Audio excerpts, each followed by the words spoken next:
o excesso de ferramentas e o problema na vida do CISO. Eu sou Bruno Lauter-Jung e estou apresentando o TechsCast. Bruno, mais um assunto bacana para a gente falar. A gente também colocando dentro de um contexto de SOC. Eu acho que o mercado tem reconhecido esse problema. Eu queria saber um pouquinho da sua visão. Então, o número crescente de ameaças, né, vem impulsionando uma série de novas soluções de cibersegurança. A gente vê cada vez mais novos conceitos, novas sopas de letrinhas, né? Isso vem impulsionando uma infinidade de soluções dentro de ambientes dos clientes. Então, muitas vezes você tem soluções sobrepostas, você tem soluções que estão mal configuradas, né? Elas não se conversam, falta integração. Isso gera também uma infinidade de alertas, né? Gerando aí uma escassez de profissionais que consigam lidar com isso, né? Em alguns casos a gente já está até falando em burnout devido a um número imenso de alertas dentro de um contexto de cibersegurança, né? Então, é uma tempestade perfeita, né? Você tem muitas ferramentas, não se conversam, muitas vezes estão mal configuradas, né? Excesso de alertas, escassez de profissionais. Isso por atacante é ouro, né? Então a gente tem visto essa adesão da mesma forma que os ataques continuam crescendo, as soluções parece que vão acompanhando esse crescimento de novas ameaças. Isso não é um problema ao mesmo tempo, né? Isso de certa forma é bom para o mercado de cibersegurança, que a gente está se protegendo com ferramentas mais modernas, com AI muitas vezes. Só que ao mesmo tempo a gente tem que dar um passo atrás e pensar qual que é a nossa estratégia, né, para evitar esse tipo de situação. O excesso de alertas, a quantidade aí de integrações necessárias que a gente tem que fazer, soluções fazendo sombra com a outra. Então a gente tem, às vezes, investimento duplo em soluções. Você já tem uma solução que você comprou, muitas vezes você não sabe que ela tem um módulo ativado, você vai lá e compra outra para fazer a mesma coisa, né? Então, para falar sobre isso também, a gente está aqui com o David, da Gigamon, e o Guilherme Lima, nosso líder de SOC. Muito bom. Obrigado pelo convite. Um prazer estar aqui com vocês, participando do TechsCast. Bom, eu sou David, trabalho com cibersegurança há 16 anos. Estou na Gigamon, a minha posição é de Regional Account Director e... Como o Bruno comentou, a gente tem visto muito disso no mercado, no sentido de os clientes com muitas ferramentas e sem muito o que... sem trazer ali um retorno de todo esse investimento, né? Então, vai ser um prazer fazer um bate-papo nesse sentido com vocês aqui, trazer um pouco da nossa visão e discutir um pouco do que a gente tem visto no mercado. Beleza, legal. Eu sou o Guilherme Lima, sou o líder de pós-venda do nosso SOC, do MSS, então eu sou responsável pelas estratégias de entregas dos nossos serviços, todas as nossas linhas ali de portfólio de SOC. E, de fato, né, hoje é um problema muito importante que a gente tem que lidar e a gente tem observado muito aí no cenário de cibersegurança quando a gente atua ali, principalmente em resposta a incidentes, né? Então, hoje você tem empresas que têm ali realmente um arsenal muito grande de ferramentas, o que é necessário, porque os cenários de ameaças vão evoluindo e, naturalmente, a gente precisa ter ali as ferramentas para nos ajudar a resolver e mitigar ali os problemas. Mas a gente tem que refletir o seguinte, né? Será que só a ferramenta é a bala de prata, é o que vai resolver tudo? Então, a gente tem que pensar o seguinte, né? Se acontecer um incidente agora no seu negócio, na sua operação, quem vai responder esse incidente? Como? O seu board está preparado para tomar uma decisão rápida e difícil? Comunicação com a imprensa. Então, quando a gente começa a refletir nessas perguntas, a gente vê que vai além ali das ferramentas. A gente começa a falar de pessoas, processos. A ideia é a gente discutir um pouquinho mais sobre como tudo isso se correlaciona para a gente tenha no final um plano de respostas que funcione e que seja eficiente no final do dia, né? Perfeito. Pessoal, falar de cibersegurança é falar de negócios, né? E eu queria saber de vocês, como que você explica para um CFO que ter 1000 ferramentas não te garante 100% de segurança? Eu já passei por essa experiência algumas vezes e eu sempre procuro correlacionar um incidente de segurança com algo que acontece, né? Como um incêndio, por exemplo, né? Então, um incêndio, muitas vezes, ele pode ser de pequenas proporções, de médias proporções ou de grande proporção. E quando a gente vai falar de incidente de segurança para um CFO, eu sempre procuro levar para ele uma visão de risco. Quanto de risco você quer correr no sentido de se um incidente acontecer dentro da empresa, quanto isso pode impactar o negócio, né? Então a gente procura muitas vezes amenizar ou trazer estratégias para como mitigar aquilo que está acontecendo ali dentro, ou que pode vir a acontecer dentro daquele cliente. Bom, acho que muito importante esse ponto aí, David. Acho que quando a gente fala em proteger o negócio, então uma máxima que a gente traz aqui junto com o SOC é o seguinte, né? A gente deixar já claro ali para esse CFO que a ferramenta ela não vai fazer tudo sozinha. Então a gente precisa de um serviço ali especializado de resposta a incidente, um SOC. E principalmente esse SOC ele tem que estar conectado ao negócio, porque ele só existe para proteger o negócio do cliente, né? Essa é a grande missão de um SOC, né? Se ele não está fazendo isso, ele está falhando ali em alguma etapa da sua adoção. Então, é muito importante a gente demonstrar para esse CFO o quão importante é o processo nessa camada, né? Então, vou ter uma ferramenta lá que vai estar gerando alertas, mas se ninguém tratar, o que vai acontecer? Então, isso é um problema. A gente precisa gerenciar esses alertas, precisa ter um time olhando para essas soluções de uma forma adequada e pessoas têm que ser qualificadas, né, para fazer isso, né? A gente precisa de uma expertise nessa linha para conseguir responder esses desafios. Então, acho que demonstrar para esse CFO que a gente precisa ter o equilíbrio nesses pilares, né? Que só a ferramenta não vai resolver tudo. Eu também costumo falar para o pessoal que a gente tem que ser menos complexo em cibersegurança, né? A gente cada vez mais tem muitas palavrinhas, a sopa de letrinhas. A gente tem que ser mais lúdico, né? Principalmente com o board. Trazer esse storytelling para a realidade dele, né? A gente costuma fazer muitas analogias de cibersegurança como um castelo. Eu mostro isso nas apresentações para os nossos clientes. Ter muitas ferramentas, né, como o meu xará acabou de perguntar, ela realmente não vai te proteger, mas assim, a gente leva o contexto de que cibersegurança é sobre camadas de segurança, né? Você tem várias camadas, né, que o atacante... E são muitas variáveis, né, que o atacante pode explorar.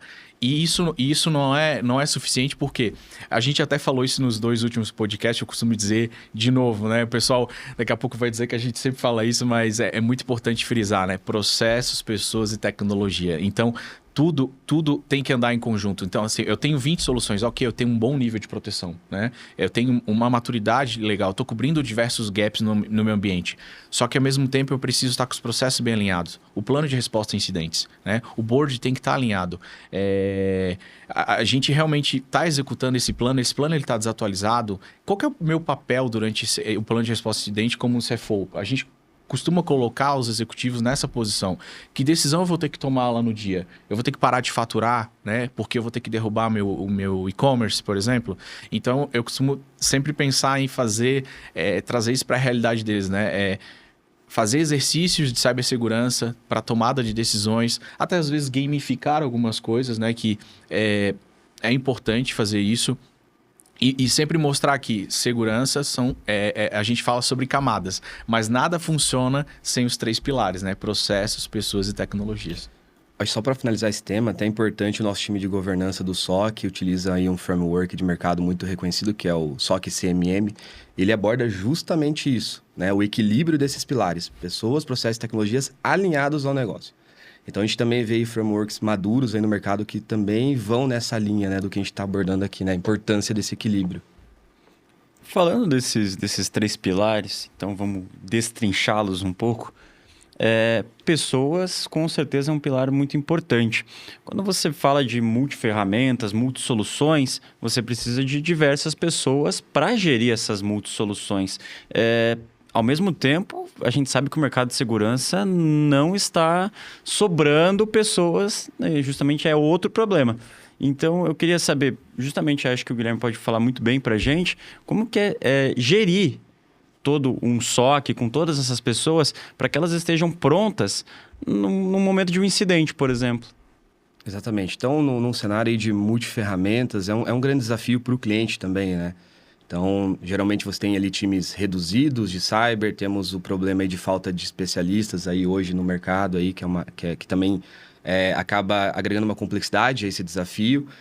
E trazendo aqui uma visão de resposta a incidentes, quando a gente atua ali na resolução, na liderança de uma sala de guerra, fazendo ali um incidente review com o cliente, a gente vê problemas muito críticos justamente nessa camada da gestão das ferramentas que deveriam estar te protegendo e quando elas estão mal configuradas, você não tem um time ali de experts para configurar essa ferramenta, ela acaba sendo ali, na verdade, ao contrário, né? Então, você tem ali um firewall mal configurado. Foi criada, às vezes, uma policy que permitiu uma aplicação interna de cara para a internet ali com todos os serviços expostos. Daqui a pouco surge uma vulnerabilidade. Essa empresa não tinha ali uma gestão de vulnerabilidade para corrigir esse problema. Aí o atacante vai lá e explora.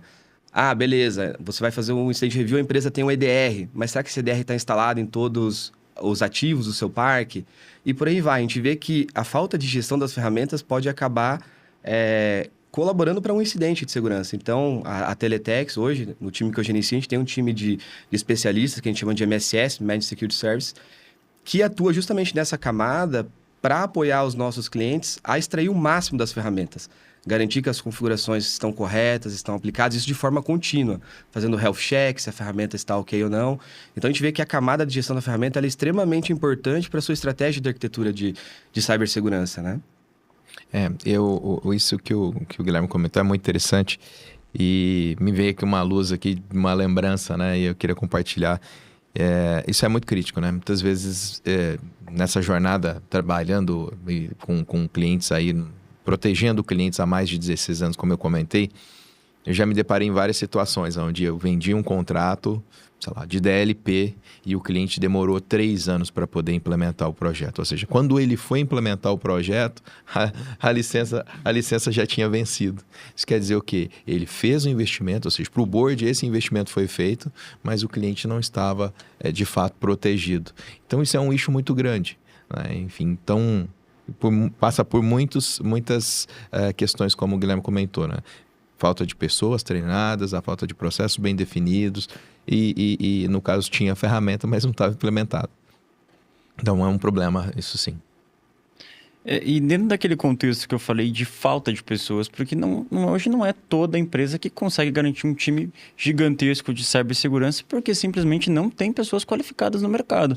Como que vocês, hoje, pensando nesse problema, como que a gente pode ter um resultado positivo com uma equipe pequena? Olha, eu vejo, baseado aí até do que eu tenho acompanhado já há bastante tempo no mercado e que enquanto Gigamon, que a gente tem visto e apoiado os nossos clientes, acho que passa muito por visibilidade, né? Orquestrar bem as ferramentas. Isso é uma das coisas que a proposta da Gigamon é justamente ajudar com que o cliente tenha visibilidade de rede para que ele consiga ter uma estratégia de defesa, né? Existe uma máxima aí da cibersegurança que você não consegue proteger aquilo que você não vê. Então, nosso papel é oferecer esse nível de visibilidade para que o cliente ele consiga ter as ferramentas de segurança dele alimentadas da melhor forma possível para que essas ferramentas elas atuem de forma a proteger o negócio do cliente. E aí eu adiciono que é treinamento. Como tudo na vida, é treinamento. Ninguém nasce já um corredor. Ninguém nasce já um piloto de Fórmula 1. Ninguém nasce já um super analista de cibersegurança. Então, é treinamento, é recorrência e é isso que vai garantir com que uma empresa que mesmo que tenha poucas ferramentas, ela tenha um nível de maturidade elevada, porque ela está extraindo o melhor dessas ferramentas junto com o seu time. Muito bom ponto. Indo nessa linha, então, como que a gente pode trabalhar melhor com esse leque de ferramentas? Então, normalmente ali, o cliente ele vai ter várias ferramentas separadas, né? Eu acho que vai depender muito da maturidade de cada cliente, né? Como que a gente começa a definir ali, uma operação de segurança em cima dessas ferramentas, né? Para gerar valor delas, né? Afinal de contas, eu botei ali um EDR, vai gerar um alerta. Preciso tratar isso. Então, acho que a gente tem que olhar primeiro para essas ferramentas que já têm ali a capacidade de gerar um alerta plug and play ali, colocou um EDR, ele já começa a gerar alertas, um AF, enfim. Tem que ter uma boa configuração em cima disso e essa ferramenta vai começar a gerar alertas. Acho que um ponto-chave é você começar por essas ferramentas que já geram alertas e começar a centralizar isso. Pode ser no ITSM. Depende onde vai estar o teu case management, depende da empresa. Às vezes tem empresas que tem o case management no Software ou no próprio CIEM. Então, você começa a direcionar todos esses alertas de uma forma centralizada, né, para essas ferramentas de case management. E aí você começa a ter o teu time ali trabalhando, ou um parceiro te apoiando nisso, na resolução desses alertas. E ali é muito importante, novamente, pessoas, processos e tecnologia. Se eu tenho um analista ali com pouca experiência e não consegue interpretar um alerta, eu vou ter um problema. Então, eu preciso ter níveis de analistas dentro de um SOC, e esses níveis têm que se conversar e evoluírem. Então, quando cai um alerta, a gente tem que ter um processo bem definido. Esse alerta é um risco ou não para a empresa? Se é um risco, o que eu vou fazer para responder? Se não é um risco, por que não é um risco? É um falso positivo? Qual é o processo para falso positivo? Vou lá e ajusto a ferramenta, melhora a detecção, para que a gente comece a ter uma evolução da tua operação de segurança. Vou pegar a sua palavra, Bruno, que agora eu vou perguntar direto para o Guilherme aqui. Mas, Guilherme, o cliente muitas vezes ele tem a percepção de que o SOC vai fazer tudo sozinho. Isso é uma verdade? Não, isso não é uma verdade. E muitas vezes também é uma questão de expectativa, né? Quando a gente vai contratar o SOC, a empresa já acha, beleza, fiz minha parte, agora o SOC vai resolver todos os problemas. Mas eu acho que o buraco é mais embaixo, né? Quando a gente pensa numa operação de segurança, tem várias questões de riscos que a gente precisa gerenciar. E o SOC ele não vai resolver tudo sozinho, a gente precisa fazer isso a 4 mãos. Então, quando a gente vai... já participei ali de vários onboardings de operações de SOC, então realmente a gente tem que sentar com o cliente, tem que ser a 4 mãos, a gente precisa entender o negócio, o cliente precisa dar os insumos necessários para a gente rodar uma operação.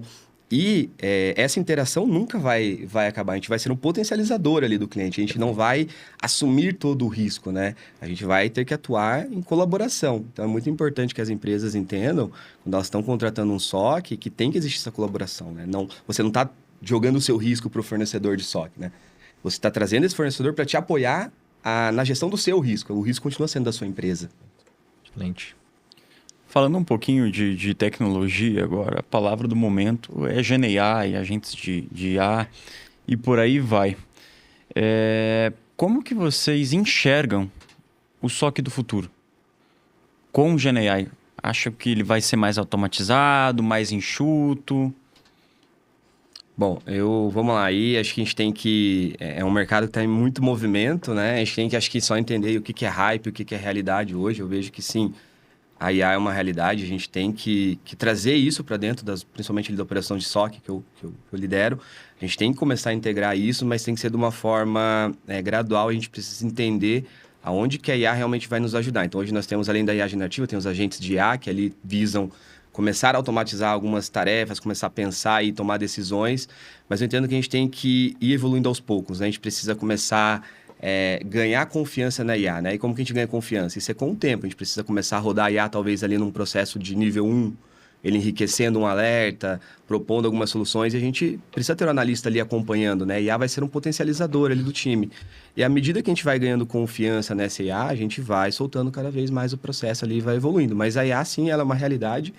E a gente vai ter que trazer ela para dentro ali das operações, porque a gente vai conseguir ganhar em escala, né? A gente não tem ali o problema de profissionais, então a IA, quando bem implementada ali nos processos, ela vai ajudar a resolver essa questão de falta de profissionais. Então a ideia é que, não que ela vai tirar o emprego das pessoas, mas as pessoas vão ter a oportunidade de focar em outras atividades mais estratégicas, né? E vai deixar ali o trabalho repetitivo, moroso, com a IA. E a IA, ela tem esse grande ganho, por exemplo, assim, se cair 100 alertas na operação, né? Se a gente levar isso para o lado humano, né? Você não consegue investigar ali rapidamente sem alerta. Você vai ter que, né, botar na fila e começar a investigar. A IA, com o ganho da IA, você consegue paralelizar. Se cair 1000 alertas, a IA vai conseguir fazer ali a triagem inicial dos 1000 alertas. Então, você ganha muita escala. E aí vem para o teu analista o que a IA já definiu ali, o que é crítico ou não para você focar. Então, eu vejo que a IA, sim, é algo muito relevante para ser tratado nas operações. Nesse contexto, né, é inevitável escapar da AI e a gente... Em conversas com clientes, o SOC já está 100% autônomo? Assim, calma lá, vamos aterrissar aqui, vamos pensar um pouco mais. Eu costumo dizer que cada empresa, cada negócio, ele é um DNA único muitas vezes, né? Então, o Guilherme muito bem citou, quando o nosso papel como integrador, como um provedor de SOC, é entender o negócio do cliente já no onboarding do SOC. Como é que funciona o teu negócio? Eu vou dar um exemplo aqui que a gente até conversou um pouco mais cedo. Eu tive um cliente que ele tinha um padrão de, assim, um pouco fora do comum, de que um determinado setor, ele errava a senha mais de 15 vezes. Eles tiveram que adaptar a política porque tinham uns usuários de tecnologia que eles tinham uma idade um pouco mais avançada, ainda não tinham, né, não tinham o dia a dia disso, né? Eles não vieram desse mundo, né, digital. Isso é um padrão do negócio. Cyber não pode inviabilizar o negócio, então a AI entra nisso. Então, quando a gente fala de colocar AI, também não elimina a necessidade de a gente fazer o ajuste fino. Outro exemplo, você está dentro de um carro autônomo, mas de vez em quando você precisa pegar e virar o volante para evitar, né, um acidente, porque o carro vai entrar em rota de colisão. Então é nisso que a gente pensa que a AI, a gente pode ter um SOC autônomo, pode, mas esse nível de maturidade, para chegar nesse ponto, na verdade, exige uma longa curva de aprendizado e muitas vezes, né, o analista, o time de especialista de SOC ir lá fazendo os ajustes finos. Olha, esse comportamento de errar 100 a 15 vezes, ele é esperado, né? Olha, eu tenho uma credencial genérica aqui, uma credencial que é usada porque é uma necessidade do negócio, mas eu alterei essa senha, né? Eu vou bloquear, né? O Guilherme citou esse exemplo, a gente estava conversando mais cedo. Então, a AI ainda, ela precisa dessa curadoria, né? Ela precisa dessa educação de, esse aqui é meu padrão de negócio, é assim que funciona, né? Mas realmente é inevitável a gente escapar da AI. E é um assunto que tem amadurecido para todos nós, né, Bruno? Porque quando nós olhamos para a AI nos processos de defesa, eu vejo que ela é um grande aliado da gente, né? Porque o atacante, ele está usando a AI para poder melhorar as suas armas, né? Então, se nós não usarmos também a AI para nos defender, também acho que estaríamos aí em desvantagem. O que eu vejo é muito sobre a expectativa, né? Porque, como a gente comentou há pouco, a AI, ela não é ainda não traz esse nível de automação que muitas vezes o cliente espera, né? De, poxa, vai fazer tudo sozinho. Não, ela otimiza bastante rotina, ela resolve muitas coisas muitos problemas de pesquisa, enfim. Você consegue ter a solução um pouco mais rápida, mas ela não automatiza, não nesse nível que talvez o cliente tenha expectativa. Então, acho que isso é bastante importante. E, de novo, é um trabalho a 4 mãos e a AI também é um aliado nesse processo de defesa, Bruno. Para encerrar aqui o nosso bate-papo, eu queria perguntar um pouquinho do volume de dados. Principalmente quando a gente fala do SOC, eu imagino que são muitos dados que vocês precisam analisar. A gente falando nesse contexto de AI que pode, de certo modo, auxiliar, né, nessa dificuldade, nesse desafio. Queria que vocês falassem um pouquinho sobre dados.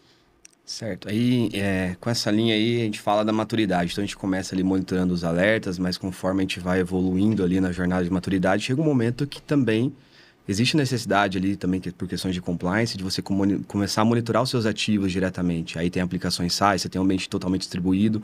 Então, você começa a ver que cada vez mais você tem ali um ambiente digitalizado e você tem um volume muito grande de dados. Isso é uma realidade. Uma questão que acontece muito é o seguinte, né? Quando a gente vai começar a propor para o cliente como que a gente vai centralizar esses dados numa ferramenta de CIEM, muitas vezes, tem esse papel, o cliente ele quer enviar tudo, essa massa de dados para o CIEM, né? E acaba vendo que não dá certo, né? Primeiro porque vai gerar um monte de alertas na ferramenta de CIEM, o volume de dados não vai comportar, porque hoje é extremamente caro você armazenar tudo em um CIEM. Então, a gente vê que a gente precisa cada vez mais ter estratégias bem definidas aí nessa parte de dados, né? Então, hoje nós temos, para lidar com esse desafio, a gente precisa ter uma estratégia. Hoje ali no nosso SOC, a gente tem um time de engenharia de detecção, que tem justamente esse papel de ajudar o cliente na melhor estratégia de coleta de dados. Então, esse time ele vai conectar o SOC ao negócio, entender. A gente começa a uma abordagem mais estratégica, vai começar a entender o que eu preciso monitorar primeiro, né? Quais logs eu preciso, quais casos de uso eu tenho, quais regras que eu vou utilizar. E a partir desse momento você faz o inverso, você começa a coletar os eventos que você realmente precisa, e aí você joga isso num CIEM de uma forma mais organizada e planejada, já com um plano de investigação, plano de resposta. E o segredo é você fazer isso de forma constante e sempre, né? Então você consegue sempre trazer novos casos de uso de forma organizada para a operação. Não tem mais aquele caos, né? E aí tem ferramentas também que ajudam nessa orquestração. Aí até o David pode falar com mais propriedade, mas tem o Cribble ali em parceria com a Gigamon, que ao invés de você apontar, por exemplo, tudo para o teu CIEM ter problemas ali de licenciamento, você aponta tudo para essa ferramenta e lá você tem uma interface onde você consegue filtrar dados, criar rotas, enriquecer os dados. Então, é muito legal, por exemplo, no Cribble, você consegue criar rotas. Esse dado eu quero que vá para o CIEM, porque ele é um dado que eu vou usar numa detecção. Afinal, essa é a função do CIEM. Né? Se o log está lá no CIEM e não serve para nada, ele não deveria estar lá. Né? Tem que repensar isso. Então, se esse log é relevante, ele pode rotear para o CIEM. Se esse outro log ele não é tão relevante, é só para compliance, pode ir para uma outra forma de armazenamento mais barata, mais custo-benefício. Enfim, então tem formas de a gente começar a trabalhar estrategicamente nessa coleta de dados de uma forma mais eficiente. Sim, e eu só adicionaria que acho que a questão da coleta de dados, né? Ou seja, do espelhamento de rede, enfim. Tudo isso é extremamente rico para esse processo de visibilidade, né? E aí um ponto que a gente sempre fala é que assim, o segredo está no pacote.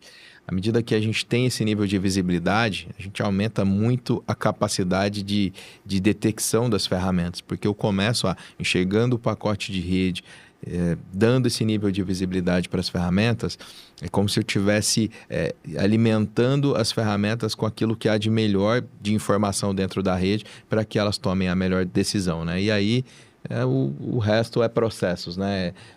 Como você comentou muito bem aí, o processo de treinamento do time, de como lidar com o incidente, como manusear a ferramenta e como dar sequência para poder mitigar um ataque da melhor forma possível. É bem legal. E para a gente finalizar, de fato, a gente está fechando um ciclo aqui, na verdade, tudo que a gente falou, né? A crescente onda de ataques, muitas ferramentas, consequentemente gerando essa quantidade expressiva de alertas, né? E cada vez mais a gente reforça o discurso de cibersegurança, né? Vão continuar vindo novas soluções, né? A gente vai ter mais barreiras, mais gaps para cobrir. Cibersegurança não na verdade, é sobre reduzir o risco até um nível aceitável. Não é sobre você proteger 100% do seu ambiente. Então, você precisa reforçar essas estratégias de ter um processo muito bem alinhado, né, para saber o que você vai fazer em gestão dos logs, né, e ter ferramentas, né, o ferramental como um principal. Claro, a gente falou, né, que está agregando mais ferramentas, mas inevitavelmente você vai ter que agregar mais uma ferramenta aqui para te ajudar a dar uma enxugada nesses logs, né? A você ter uma higienização correta. Então, é sobre isso, né? A gente acaba... É o nosso trabalho contínuo. Eu costumo dizer que é um ciclo sem fim, né? A gente não acaba nunca. E essa estratégia, ela é muito importante, né? Para a gente evitar, de fato, essa explosão, esse surto de alertas. Perfeito. Pessoal, foi um prazer receber vocês aqui hoje no TechsCast e espero revê-los em novos episódios. Muito obrigado. Obrigado. Obrigado.